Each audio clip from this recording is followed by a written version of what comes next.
कहते हैं एक साहूकार था, उसके 7 बेटे और 1 बेटी थी। सबका विवाह हो चुका था। कार्तिक महीने के कृष्ण पक्ष की अष्टमी का साहूकार की बहुओं ने और बेटी ने व्रत रखा हुआ था।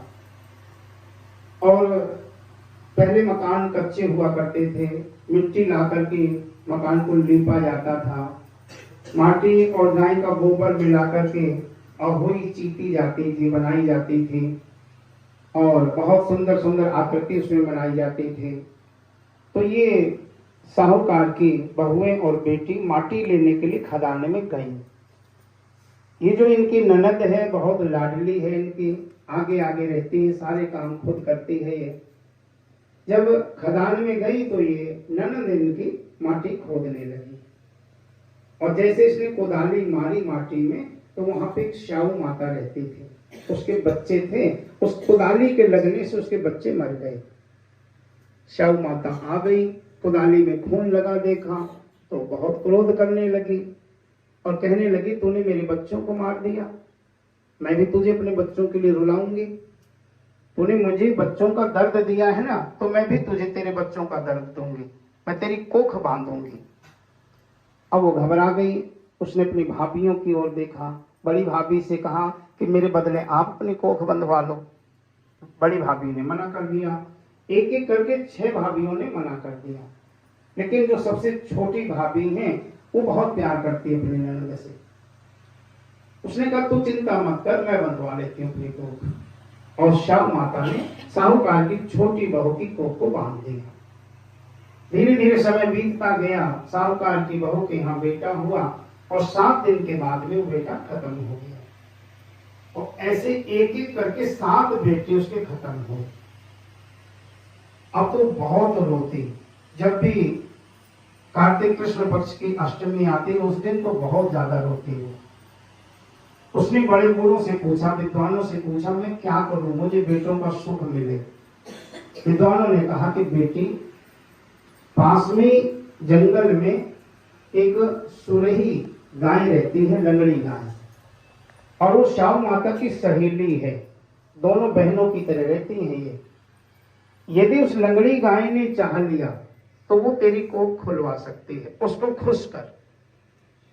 अब इसने रोज का नियम लगा लिया, सुबह सुबह जाती उस जंगल में जहां पे सुरही माता रहती थी, वहां पे जाके गोबर उठाती, वहां पे जगह को लीपती, चारा रख के आती, पानी रख करके आती।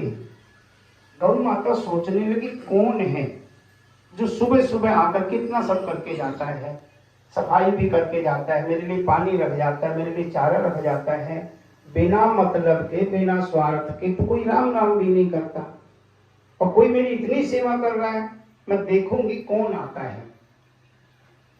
गौ माता सुबह अपनी आंखें खोल करके देख रही हैं, साहूकार की बहू आई, आकर के उसने साफ सफाई करी, पानी रखा, चारा रखा और जब लौटने लगी तो गौ माता ने आवाज लगाई, सुनो बेटी, तुम कौन हो, मेरी सेवा क्यों करती हो, तुम्हें क्या चाहिए। साहूकार की बहू ने सारी बात बता दी कि मेरी कोख बंधी हुई है, श्याऊ माता ने बांध रखी है और आप खुलवा सकती हो। गौ माता ने कहा कि मैं तेरी सेवा से खुश हूं और मैं तेरी कोख जरूर खुलवाऊंगी, लेकिन इसके लिए तुझे मेरे साथ चलना पड़ेगा। अब श्याऊ यहाँ नहीं रहती, वो 7 समुद्र पार चली गई है और तू मेरे साथ चल। अब ये दोनों यहाँ से चल पड़ी, चलते चलते थक गई, भूख बहुत ज्यादा थी और एक वृक्ष के नीचे बैठ गई। गौ माता लेटती सो गई और साहूकार की बहू को नींद नहीं आ रही है। उसके दिमाग में यह है बस कितनी जल्दी हम वहां पहुंचे। इतने में साहूकार की बहू ने क्या देखा, एक काला नाग उस पेड़ की ओर आ रहा था। इसने लकड़ी उठाई वहां से और लकड़ी उठाकर उस सांप को मार दिया, पत्तों से उस सांप को ढक दिया, लकड़ी को एक तरफ फेंक दिया और उस वृक्ष के ऊपर एक गरुड़ पंखनी रहती थी, उसके बच्चे रहते थे। गरुड़ पंखनी ने लकड़ी पे खून लगा देखा तो सोचा इसने मेरे बच्चों को मार दिया, और ये सोच करके साहूकार की बहू की ओर गरुड़ पंखनी बढ़ने लगी मारने के लिए। ऊपर से बच्चों की आवाज आई। बच्चों ने कहा कि माँ इनको मत मारना, ये तो हमारी मौसी हैं। गरुड़ पंखनी ने कहा मौसी हैं? बोले हाँ, रोज एक काला नाग आता था, हमें बहुत दुखी करता था, बहुत परेशान करता था, और इन्होंने आज उसको मार दिया। अब हम निडर हो गए हैं। गरुड़ पंखनी बहुत खुश हुई और बोली बेटी मांग तुझे क्या चाहिए, तूने मेरे बच्चों को सुख दिया है, मैं भी तुझे सुख दूंगी, मांग क्या चाहिए। बोली यदि आप देना चाहती हो तो हमें अपनी पीठ के ऊपर बिठा करके मुझे और गौ माता को शाऊ माता के यहाँ पहुंचा दो।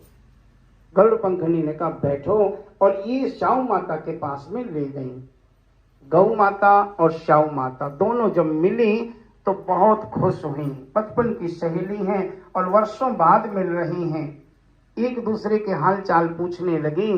तो सुरही माता ने साहूकार की बहू को इशारा किया। इसने सलाई लेकर के शाऊ माता के पास में बैठ करके और उनके बालों से जुआ निकालनी शुरू कर दी। दोनों बातें कर रही हैं, वो बालों से जुएं निकाल रही हैं और शाऊ माता को बड़ा अच्छा लग रहा है। और शाऊ माता आशीर्वाद दिए जा रही, बातें भी कर रही हैं और आशीर्वाद दे रही हैं। अरे बेटी मैं आशीर्वाद देती हूँ, तेरे 7 बेटे हों, 7 बहुएं हों, तेरे घर में खूब खुशियां हों, आनंद ही आनंद हो। इतने में वो साहूकार की बहू रोने लगी, उसके आंसू गिरने लगे। शाहू माता ने पूछा क्या हुआ, मैं तो तेरे को वरदान दे रही हूँ, तू रो रही है। बोली कि 7 बेटे होंगे कहां से, मेरी कोख तो आपके यहाँ बंधी हुई है। शाहू माता ने कहा कि मैं तेरी कोख खोलती नहीं, लेकिन मैं तेरी सेवा से खुश हूँ और वचन दे चुकी हूँ, तेरे 7 बेटे भी होंगे, 7 बहुएं भी होंगी। तो घर जाकर के अहोई का व्रत रखना और अहोई का उज्जवल करना, तेरे यहाँ खुशियां ही खुशियां होंगी। जहाँ तेरे घर 7 बेटे और 7 बहुएं बैठी मिलेंगी। अब ये घर आई, आकर के देखा इसने तो 7 बेटे जो उसके मरे थे एक करके वो सब जवान हैं और सबका विवाह हो चुका है। बहुएं और बेटे घर में बैठे हैं। उज्जवल की तैयारियां शुरू हो गई, कढ़ाई चढ़ गई। अहोई का दिन दूसरे दिन था। सुबह सुबह बड़ी जो इसकी जेठानियां थी वो सारी उठी। बड़ी वाली जेठानी ने सबको जगाया, कहा जल्दी जल्दी बना लो, खा लो, नहीं तो वो उठ जाएगी और भागी रोटी रोना शुरू कर देगी, सारा त्योहार बेकार कर देती, इतना रोती है, जल्दी जल्दी बना लो जिसने जो बनाना है। अब बहुत देर हो गई, अभी तक रोने की आवाज नहीं आई। बड़ी जेठानी ने अपने बेटे को भेजा, जाके देख तो सही, तेरी चाची रोई नहीं, अभी तक आवाज नहीं आई उसकी। और ये गया, जाकर के देखा, रोना कहाँ, वहां तो नाचना हो रहा है, खुशियां मनाई जा रही हैं, उज्जवल की तैयारियां चल रही, कढ़ाई चढ़ी हुई है। दौड़ करके आया, इसने सारी बात बताई। ये सब दौड़ी दौड़ी आई, आकर के देखा ये सब कैसे हो गया, पूछा तो उसने कहा ये अहोई माता की कृपा से हो गया। शाहू माता ने मेरी कोख खोल दी, मेरे बच्चों का सुख मुझे दे दिया, और जैसे मुझ पे कृपा हुई है ऐसे ही सब माताओं के ऊपर कृपा हो, सभी को बेटों का सुख मिले, सभी के बेटे सुरक्षित हों, सभी के बेटों की मनोकामनाएं पूरी हों। बोले अहोई माता की।